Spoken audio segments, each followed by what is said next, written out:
Embrace the new era of learning 5D. S picture வழங்கும் GV Prakash குமாரின் அடியே வெற்றி நடை போடுகிறது. ஸோ கேப்டனோட பர்த்டேக்கு அதுவும் கேப்டனோட ரூம்லேயே இந்த நேர்காணல் காண்றது ரொம்ப சந்தோஷமாக இருக்குது. ஸோ எத்தனை வருஷம் ஆனாலும் சொல்லுவாங்களே சிங்கம் தானே, காலையில் வரும்போது மொத்த கோயம்பேடே ஸ்தம்பிச்சு போயிடுச்சு. உங்களுக்கு எவ்வளோ ஸ்பெஷல் கேப்டனோட இந்த ஒரு பர்த்டேன்றது எப்பவுமே மேம்? எனக்கு மேரேஜை 33 இயர்ஸும் இதை நாங்கள் பார்த்துக்கிட்டு தான் இருக்கோம். Not only birthday, new year ஆகட்டும், கேப்டன் ஒரு பப்ளிக்கில் வர்றாரு, தொண்டர்களை சந்திக்கிறாருன்றாலே அது எங்களுக்கு திருவிழா தான். அதுவும் எஸ்பெஷலி நம்ம பர்த்டே அப்படிங்கிறப்போ தமிழ்நாடு முழுக்க நலத்திட்ட உதவிகள், அவரோட பர்த்டேவே வறுமை ஒழிப்பு தினம், அதுதான் அங்கே ஹைலைட். ஸோ கேப்டன் சொன்ன அந்த ஒரு வார்த்தையை இன்றைக்கி போய் ஒவ்வொரு வில்லேஜில் நீங்கள் பாருங்கள், அவங்களால முடிஞ்ச ஏதோ ஒரு சின்ன உதவியை அந்தந்த இடத்துல பண்ணுவாங்க. அதுதான் பெரிய ஹைலைட்டு. ஏன்னா கேப்டன் எந்த அளவு தன் தொண்டர்களை விரும்பினார், லைக் பண்ணார் அப்படின்றதுனோட பிரதிபலிப்பு தான் இது. மார்னிங்லேருந்து ஈவினிங் வரைக்கும் ஷூட்டிங் போவார். முடித்த உடனே கீழே பார்த்தா வண்டி கட்டி வந்துக்கிட்டே இருப்பாங்க ஆளுங்க, சளைக்காமல் நின்று ஃபோட்டோ எடுப்பார் கேப்டன். நாங்களாம் மிரண்டு போயிருக்கிறோம். சண்டே மட்டும் ஷூட்டிங் ஒத்துக்க மாட்டார், ஃபுல் சண்டே நிற்பாரோம் தொண்டர்களுக்காக. அது எட்டுப்பட்டியிலேருந்து வருவாங்கன்ற மாதிரி, சின்ன கவுண்டர் மாதிரி எல்லா ஊர்லேருந்து வண்டி கட்டி வருவாங்க. அன்றைக்கி எல்லாருக்கும் சாப்பாடு, எல்லாருக்கும் ஃபோட்டோ. இது it's not easy thing. 40 years அவர் தன்னுடைய லைஃப்பை தன் தொண்டர்களுக்காக அவர் செஞ்சார்ல, அதோட பிரதிபலிப்பு தான் இது. போன வாரம் ஒரு நியூஸ் வெளியாகுது, கேப்டனோட உடல்நிலையில் ஒரு பின்னடைவுன்னு. அது உண்மையிலே பல பேருக்கு ரொம்ப ஷாக்கிங்காக இருந்துச்சு. என்னென்னவோ பேச ஆரம்பிச்சிட்டாங்க. ஸோ இந்த மாதிரி ஒரு நியூஸ் வந்துட்ட பிறகு இன்றைக்கி கேப்டன் இப்படி கையை காமிச்சோன்னே மொத்த இடமும் அதிருது. ஸோ உங்களுக்கு அந்த நியூஸ்லாம் எப்படி, இந்த மாதிரி வெளியே வர்றது எப்படி? இப்போ ப்ரெஸ் மீட் கொடுத்துட்டு தான் வரேன். ஃபஸ்ட்டு கொஸ்டினே அதான் சொன்னாங்க. நான் பேசும்போது ஏன் மீடியா அதை தப்பாக ப்ரொஜெக்ட் பண்ணுறீங்க அப்படின்னு நான் சொன்னேன் இப்போ மைக்கில். அது அவங்க கொஸ்டினாக எழுப்புறாங்க. உங்கள் மகன் சொன்ன அந்த வார்த்தையை தானே நாங்கள் போடுறோம், ஏன் எங்கள் மேலே தப்பாக, எங்களை மேலே நீங்கள் அது ராங் ஃபோக்கஸ் கொடுக்குறீங்கன்னு. அதுதான் ஃபஸ்ட் கொஸ்டின். ஓகே, என் சன் சொன்னார் பின்னடைவு, அதுக்கு அடுத்து ஒரு லைனை சொன்னார், அதையே நீங்கள் தலைப்பு செய்தியாக போடலை. சற்று பின்னடைவு, ஆனால் கேப்டன் சூப்பராக இருக்காருன்னு சொல்கிறாரு, அதையே நீங்கள் ஹைலைட் பண்ணல, அதையே ஹெட்டிங் பண்ணல, அதையே நீங்கள் பிரபலப்படுத்தலை. அந்த ஒரு சின்ன வேர்டு பின்னடைவுன்றதை போட்டு ஹெட்டிங் போட்டு போட்டு போட்டு அதை வைரலாக்கி இருக்கிற media, paper media, televisions, YouTube channels. நான் என்ன சொல்கிறேன், எங்களுக்கு தெரியும், நாங்கள் கூடயே இருக்கோம் அவர் எப்படி இருக்காருன்னு. எங்களுக்கு பயம் கிடையாது. பட் நீங்கள் பார்க்குறீங்களா, கடை கோடியில் ஒரு தொண்டன் இருக்கான், யார் அவங்களுக்கு நியூஸ் சொல்வா? அவங்க எவ்வளோ பேனிக் ஆகுறாங்க, யார் அவங்களுக்கெல்லாம் பதில் சொல்கிறது? ஃபோன் வருமா வீட்டுக்கோ இல்லை கட்சி ஆஃபீஸ்? ஃபோன் எடுக்க முடியல இங்கே. எவ்வளோ அதான் எத்தனை ஃபோன் கால்ஸு. என்ன அதே வேலையாக உட்காந்து கேப்டன் நல்லா இருக்கார் நாங்கள் பதிலாக சொல்ல முடியும்? அதனால தான் கேப்டனே நேற்று மறுப்பு அறிக்கையும் கொடுத்தார். நான் நல்லா இருக்கேன், நாளைக்கு தொண்டர்களை சந்திக்கிறேன், வதந்திகளை யாரும் நம்ப வேணாம்னு அறிக்கை கொடுக்குறேன். அதெல்லாம் எந்த சேனலில் மீடியாவில் ஃபோக்கஸ் பண்ண மாட்டேங்கிறாங்க. ஏன்னா ஒரு சின்ன ஒரு மைனஸ்னா அதை பிடிச்சிக்கிறாங்க. அதைத்தான் நான் கேட்டேன், ஏன் அப்படி பண்ணுறீங்க? உங்களுக்கு ஓகே, அது உங்களுக்கு ஒரு வைரல் ஆக்கணும், அது ஒரு ட்ரெண்டிங் ஆக்கணும், அதோடு உங்கள் வேலை முடிஞ்சிருது. ஒரு ஃபேமிலி மெம்பர்ஸாக ஒரு கட்சியினுடைய தலைமையில் நாங்கள் இருந்து ஒரு கடைக்கோடியில் இருக்கிற ஒரு தொண்டனுக்கு நாங்கள் எப்படி பதில் சொல்கிறது? நாளைக்கு அவன் ஏதோ ஒரு எமோஷ்னலில் ஏதோ ஒன்று பண்ணிக்கிட்டான்னு வைங்க, யார் அதுக்கெல்லாம் பதில் சொல்கிறது? நான் என்ன சொல்கிறேன், இங்கே எப்பயும் 10 பேர் 20 பேர் இருக்காங்க. டவுட் இருக்கா? தலைமைகளுக்கு நம்பர் வாங்கிக்கங்க, கேளுங்க கேப்டனுக்கு என்னன்னு. நாங்கள் சொல்கிறோம் பதில். நீங்களா ஏதோ ஒன்று போடுறீங்க, அதுக்கெல்லாம் நாங்கள் எப்படி பொறுப்பாக முடியும்? அடுத்த லைன்லேயே அவர் சொல்லியிருக்கார், நீங்கள் அந்த பேட்டியில் பாருங்கள், நானும் பார்த்தேன். கேப்டன் சூப்பராக இருக்கார், கொஞ்சம் பின்னடைவு, இதை தான் அவர் சொல்கிறார். அவருக்கு போலியாவோ பொய் பேசவோ தெரியாது, முன்ன மாதிரி ஆக்டிவாக இல்லைன்றது தமிழில் கொஞ்சம் பின்னடைவுங்கிறாரு. இது என்ன தப்புன்றேன்னா, இப்போ முன்ன மாதிரி எகிரி ஃபைட் பண்ண முடியுமா? ஆனால் இவ்வளோ நேரம் உட்காந்தாருல்ல, எல்லாரையும் பார்த்தாருல்ல, ஸ்க்ரீனை பாருங்கங்கிறாருல்ல, எல்லாருக்கும் தம்ஸ் அப் காமிக்கிறாருல்ல. ஸோ இது போகும்போது எல்லோரும் டாட்டா காமிச்சிட்டு தானே போகிறோம், இவ்வளோ வெயிலையும். ஏன் அதை புரிஞ்சிக்க மாட்டேங்கிறார்? எப்படி எங்களை ஹர்ட் பண்ணும் அதுன்றது யாருமே புரிஞ்சிக்க மாட்டேங்கிறாங்க. ஒரு legend, captain is a legend. இப்படி தப்பாக அவர் மேலே தவறான ஒரு ப்ரொஜெக்ஷன் கொண்டு தான் இன்றைக்கி கேப்டனுடைய இவ்வளோ ஒரு டவுன்ஃபாலுக்கு காரணம் அதுதான் நான் உறுதியாக சொல்வேன். தப்பு அது, எங்ககிட்ட கேளுங்க, நாங்கள் இருக்கோம் சொல்கிறோன்றேன்னா. சரி, இப்போ இன்ஃபேக்ட் பார்க்கும்போது கேப்டன் வந்து ஒரு கை காமிச்சதுக்கே அப்படி இப்போ எல்லாம் சொன்னாங்க. சில பேர் வந்து கேப்டன் ஒரு 2 வார்த்தை பேசியிருக்கலாமே, அந்த ஒரு குரலை கேட்கறதுக்கு எவ்வளோ நாள் ஆச்சுன்ற மாதிரி. ஸோ வீட்டில் பேசுவார்ல கண்டிப்பாக, சின்ன சின்ன வேர்ட்ஸ் பேசுவார். நான் வந்து அப்படியே ஃப்ளோவாக முன்ன மாதிரி அவரை மாதிரி ஒரு டைலாக் பேசுகிறவர் யாரும் கிடையாது. பட் அந்த அளவு இப்போ பேசுறதுலையும் நடப்பதிலும் சிரமம் இருக்கிறது என்பதை எங்களுடைய அத்தனை கட்சி மீட்டிலையும் மாவட்ட செயலாளர் எல்லா இடத்துலையும் நான் சொல்லிக்கிட்டு தான் இருக்கேன். முன்ன மாதிரி கிடையாது, கொஞ்சம் பேசுவதிலும் நடப்பதிலும் ப்ராப்ளம் இருக்குது. ஆனால் ஹெல்த் வைஸ் அவர் சூப்பராக இருக்கார், 100 வயசு நல்லா இருப்பார், நம்ம கூட இருந்து அவர் நம்மளை வழி நடத்துவார் என்று தெளிவாக நான் சொல்லிட்டு தான் இருக்கேன். ஓகே ஓகே எங்ககிட்ட பேசுவார், மார்னிங்கில் குட் மார்னிங், என்ன இன்னைக்கு பிரேக்ஃபாஸ்ட், சின்ன சின்ன வேர்ட்ஸ் பேசுவார். பட் அந்த ஃப்ளோ பேசணும்ல, அதில் தான் ப்ராப்ளம்ன்றது நான் ஓப்பனாக தானே சொல்கிறேன். ஏதோ ஒரு சின்ன நம்மளுக்கு பேட் டைம், கேப்டனுக்கு ஹெல்த் பாதிச்சிருச்சு, ஏஜ் ஒரு ஃபேக்டர். 30 வயசில் ஃபைட் பண்ண மாதிரி 30 வயசில் டைலாக் பேசுன மாதிரி இப்போ 71 வயசில் பண்ண முடியுமா? ஃபிசிக்கலாகவும் யோசிக்கணும், மென்டலாகவும் யோசிக்கணும். ஏதோ ஒன்று யார் மேலேயும் ஏதோ ஒன்று சொல்லிட்டு போகணுன்றது இருக்கக்கூடிய எல்லாருக்கும் அந்த பொறுப்பு இருக்குது. எஸ்பெஷலி மீடியாவுக்கு அந்த பொறுப்பு மிக மிக இருக்குது. தயவு செஞ்சு ஒரு லெஜெண்டை தப்பாக நீங்கள் ப்ரொஜெக்ட் பண்ணாதீங்க. ஸோ வீட்டில் வந்து அரசியலை தாண்டி வந்து கேப்டன் அவர்கள் உங்ககிட்ட கேட்கக்கூடிய விஷயங்கள், இல்லை திரைப்பட சம்பந்தமா, இல்லை அவரோட நண்பர்கள் இவர் எப்படி இருக்காரு, அதெல்லாம் சொல்லுவாரா, கேட்பாரா? என்ன ஒன்றும் இல்லை. இப்போ அந்த ஸ்க்ரீன் பாருங்கன்னு எல்லாரும் சொல்கிறாரு பார்த்தீங்களா? அவருக்கு அந்த சினிமா மீதான மோகம். ஏன்னா ஒரு மிகப்பெரிய ஒரு நடிகர், தன் வாழ்க்கையை ஒரு நடிகராக தானே அவர் ஆரம்பித்தார்.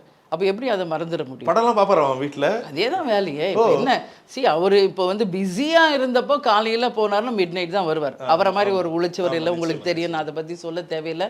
பட் இப்போ உடல்நிலை சரியில்லாதப்போ கொஞ்சம் இருக்கும், ஓய்வு நேரம் அதிகமாக அவருக்கு, எக்ஸசைஸ் யோகா பண்ணுறாரு, ஃபிசியோதெரப்பி எல்லாமே பண்ணுறாரு டெய்லி. எக்ஸ்ட்ரா அவருக்கு டைம் இருக்கும்போது டெய்லி ஏதாவது மூவி வாட்ச் பண்ணுவார், சீரியல்ஸ் பார்க்குறாரு, அவருக்கு பிடிச்ச காமெடி சாங் பார்ப்பார். எம்ஜிஆருடைய பாடல்கள் மிகவும் பிடிக்கும். அவர் வந்து மிட் நைட் ஷூட்டிங் முடிச்சு வந்தாலும் ஒரு படம் பார்க்காம படுக்க மாட்டார். அப்போவே நான் சொல்ல பீக்கில் இருந்தப்போ, ஆனால் அது இங்கிலீஷ் படமாக இருக்கும், ஆக்ஷன் படமாக இருக்கும்.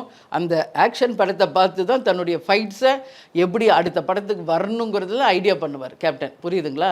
ஸோ அவரை பொறுத்த வரைக்கும் டெய்லி ஒரு மூவியாவது பார்க்காம இருக்கவே மாட்டார், அன்னையிலேருந்து இன்னைக்கு வரைக்கும். ஸோ எப்பயுமே விஜயகாந்த் சார் ஆஃபீஸோட கறி விருந்தை பற்றி யாராலையும் மறக்க முடியாது. காலையில் 10 மணிக்கு வரைக்கும் வரும், வாசனை வந்து வெளியே வரைக்கும் தூக்குது, காலையிலே தொண்டர்கள் சாப்பிட ஆரம்பிச்சிட்டாங்க. ஸோ அதில் எவ்வளோ உறுதியாக இருப்பாரு? ஏன்னா இப்போ சார் பேசலையே தவிர சாரை பற்றியான பேச்சுக்களை வந்து இப்போதான் இன்னும் அதிகமாகிட்டே இருக்கு. ஒவ்வொரு கலைஞர்களும் 80-90கள் இருந்தாங்க, அப்போ ஷேர் பண்ணுறாங்கன்னு இல்லை, இப்போ ஒவ்வொரு பேட்டிலையும் அவரை பற்றி புகழ்ந்து தள்ளிட்டே இருக்காங்க. ஒரு கேப்டன் வந்து என்கிட்ட ஷேர் பண்ணாதது எதனால சாப்பாடுக்கு இவ்வளோ முக்கியத்துவம்? ஏன் அப்படின்னா அவர் வந்து மானசீக குருவாக ஏற்றுக்கொண்டது புரட்சி தலைவர் எம்ஜிஆர். அவர் வந்து கஷ்டப்பட்டு எப்படி அந்த உணவுக்கு அவர் மரியாதை கொடுத்தாரோ அதுவும் கேப்டனுக்குள்ளே அப்படியே இறங்கிருச்சு. அவர் முதல்ல சினிமாக்குள்ளே வரும் பொழுது அவர் ஒரு புது நாயகன். அப்போது அவரை விட சீனியர் ஆர்டிஸ்டெல்லாம் வரும்போது இவரை தள்ளி விட்டுட்டு அவங்கக்கிட்ட போய் ஃபஸ்ட்டு ஃபுட் அவங்களுக்கு கொடுக்கறது, அந்த மாதிரி அவருக்கு ஏற்பட்ட காயங்கள். புரியுதுங்களா? அப்புறம் இவங்களுக்கெல்லாம் பொட்டலை சாப்பாடு கொடுக்கறது, மெயின் ஹீரோயின்னா மெயின் ஃபுட்டு கொடுக்கறது, இதெல்லாம் பார்க்குறாரு உட்காந்து. கடவுள் அருள் இருந்தால் நான் நாளைக்கு பீக்கில் வந்தால் அனைவருக்கும் சமமான உணவு அளிப்பேன் என்ற உறுதி அவர் மனசில் அதை ஏற்றுக்கிட்டார். எல்லாருக்கும் கறி சாப்பாடு ஒரே மாதிரி. புரியுதுங்களா? ஒரே மாதிரி, டிஃப்ரென்ஸே இருக்காது. ஒரு லைட்மேன்ல இருந்து ஹீரோ வரைக்கும் அனைவருக்கும் சமமான உணவு. இப்போதான் கேரவன், அப்பெல்லாம் அவங்களோட உட்காந்து தான் கேப்டன் சாப்பிடுவார். கேப்டன் ரொம்ப பிடிச்ச ஒரு உணவுனா என்ன? ஒரு 3 விஷயம். அவருக்கு வந்து நான்வெஜ் எல்லாமே பிடிக்குமா, இது பிடிக்கும் அது பிடிக்கும்னு கிடையாது, எந்த உணவு கொடுத்தாலும் விரும்பி சாப்பிடுவார். அதுவும் அவர் மதுரைக்காரர், நான் சொல்லவே தேவையில்லை. சரிங்களா? அப்போது மதுரை ஃபுட்டு உங்கள் எல்லாருக்கும் தெரியும், ஐர மீன், மட்டன்னு, சிக்கன், அந்த பிரியாணி எல்லாமே சிறப்பாக செய்வாங்க. அந்த ஃபுட்டு எல்லாமே கேப்டனுக்கு பிடிக்கும். ஹீரோக்கு என்ன சாப்பாடோ கடைக்கோடியில் இருக்கிற ஒரு ஊழியருக்கும் அதுதான் சாப்பாடுன்னு கொண்டு வந்தார். இப்போ நீங்கள் ரேக்லா ரைஸ் எல்லாம் பார்த்துருப்பீங்க, உழவன்மங்கில் அந்த பெரிய பெரிய அந்த கிராமத்தில் இருக்கும், இந்த இது வெல்லம் பாகு எடுப்பாங்க, அது ஃபுல்லாக இளநீ தண்ணியை வெட்டி ஊற்றி வந்த அத்தனை ஜனத்துக்கு இளநீ. ஒரு பக்கம் போன்விட்டா, ஒரு பக்கம் ஹார்லிக்ஸ், ஒரு பக்கம் மோர், யாருக்கு என்ன வேணும் சாப்பிடுங்க. அத்தனை பேருக்கும் கறி விருந்து டெய்லி.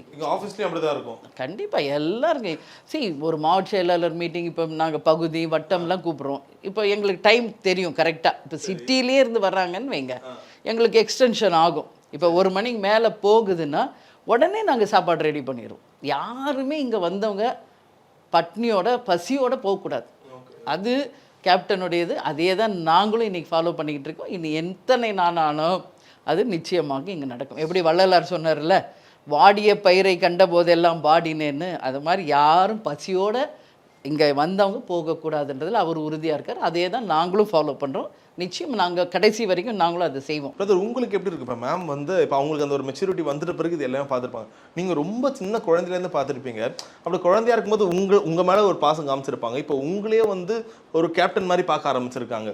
ஸோ உங்களுக்கு அந்த ஒரு சந்தோஷம் எப்படி இருக்குது? எல்லாருமே உங்களை தம்பின்னு கூப்பிட்றதா இருக்கட்டும், உங்களுக்கு கை கொடுக்கறதா, அந்த சந்தோஷம் கலந்த ஒரு மரியாதை உங்களுக்கு பக்கம் அப்படி ட்ரான்ஸ்ஃபர் ஆகுது. அது எப்படி இருக்குது? அது அப்பாவோட பிளெஸ்ஸிங் தான் எனக்கு கிடச்சிருக்குன்னு நான் சொல்லுவேன்.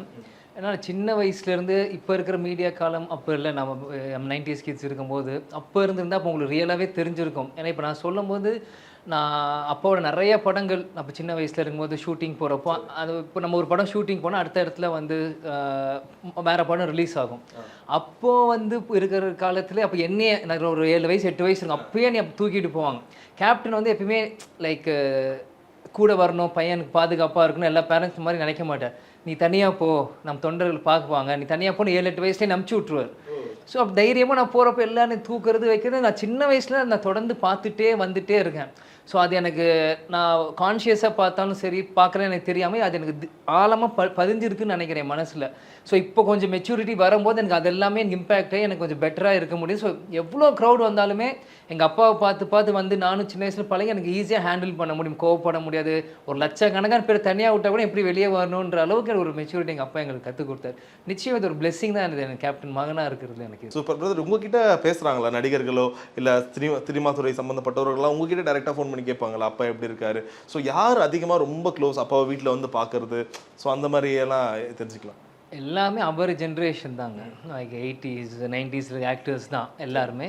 இப்போ சமீபமாக இருக்கிறவங்க நிறைய பேர், இப்போ நான் பெருசாக இன்னும் சினிமாக்குள்ளே வரல, பண்ணால் பெரிய டச் எனக்கு இப்போ இருக்க industry people. But here and there நாங்கள் அப்போ எங்கேயாச்சும் மீட் பண்ணுறது, ஃபங்க்ஷன்ஸில் பார்க்குறது, இல்லை யார் மூலயமா பேசும்போது கேட்பாங்க. அப்போ சொல்லுவாங்க நாங்கள் கேப்டனோட தீவிரமான ஃபேனு, ரொம்ப பிடிக்கும். அது எவ்வளோ சந்தோஷமாக இருக்கும் அவருக்கு அவருடைய பழைய நண்பர்கள்லாம் பார்க்கும்போது. அவங்ககிட்ட என்ன சொல்லுவார்? ரொம்ப பழகுவார். பேச முடியல ஒன்று தான், பக்கத்தில் உட்காந்து எல்லாம் கையை பிடிச்சிக்கிட்டு பழசெல்லாம் பேசுவாங்க. தியாகு வந்து அவருக்கு ரொம்ப க்ளோஸ் ஃப்ரெண்டு. எல்லாரும் இப்போ ரஜினி சார், சரத்குமார் எல்லாரும் வந்து பார்த்துட்டு போயிட்டாங்க. பிரபு சார், அர்ஜுன், சத்யராஜ் எல்லாருமே வந்து பார்த்தாங்க. பட் அந்த க்ளோஸாக ஒரு பாண்டிங்னு சொல்லுவோம் பாருங்க, அது தியாகு கிட்ட கேப்டனுக்கு அதிகம். புரியுதுங்களா? அவருக்குமே இன்னைக்கு கொஞ்சம் ஹெல்த் இஷ்யூ இருக்குது, நடக்க முடியல. பட் அவர் வந்து பக்கத்தில் உட்காந்து விஜய் அதெல்லாம் விடுப்பா, உனக்கும் ஒன்றும் இல்லை எனக்கும் ஒன்றும் இல்லைன்ட்டு அந்த கேஷுவலாக பேசும்போது அந்த தன்னை அறியாமல் அவ்வளோ ஹாப்பி. அப்படியே பிடிச்சிக்குவார், விடவே மாட்டார். உட்காரு அவர் போகிறன்னா கூட விட மாட்டார். அந்த மாதிரி அந்த பழைய நினைவுகள் இருக்கு இல்லையா, அது என்றைக்கும் மறக்கவே முடியாது. அவங்க சன்னும் ஷம்மும் கிளாஸ்மேட் ஸ்கூலில், லேடி ஆண்டல் தம்பியோட. நாங்கள் கேப்டன்ஸ் 11 ஒரு கிரிக்கெட் டீம் நாங்கள் படிக்கிற போது வச்சுருந்தோம். ஸோ அப்போ அவங்க சன்னெல்லாம் வந்து எங்களோட விளையாடுவாங்க.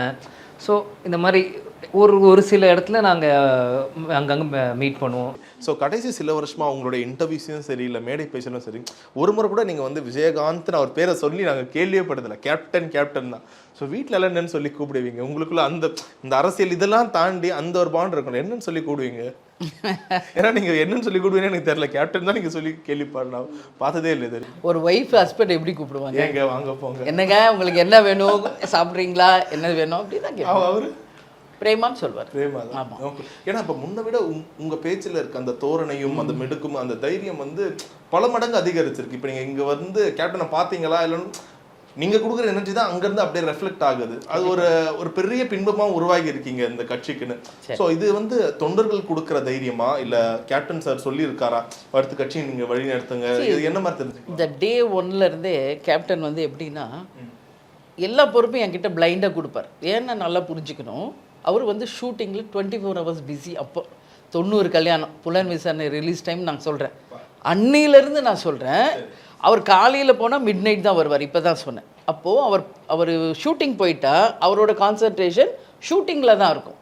இங்கே ரசிகர் மன்றம், சொந்த பந்தம், இங்கே இருக்கிற பிரச்சனைகள் எல்லாத்தையும் அவர் மண்டையில் போட முடியாது. அப்போ எங்களுடைய இப்ராஹிம் ராவுத்தர் அண்ணன் இருந்தார், எங்களுடைய பொதுச் செயலாளர் ராம் அண்ணன் இருந்தார்.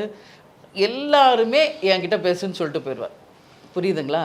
அந்த டே 1லேருந்தே நான் ஒரு பிரேமலதாவாக நான் அவரை திருமணம் பண்ணி கேப்டன் மனைவி ஆன பிறகு அன்றையிலிருந்து எங்களுடைய பணிகள் ரசிகர் மன்றமாகட்டும், கேப்டன் செய்கின்ற உதவிகளாகட்டும், எல்லாமே நாங்கள் பிளான் பண்ணி இப்படி தான்றதை அவர் வர்றதுக்கு முன்னாடி கரெக்டாக நாங்கள் பண்ணி கொடுப்போம்.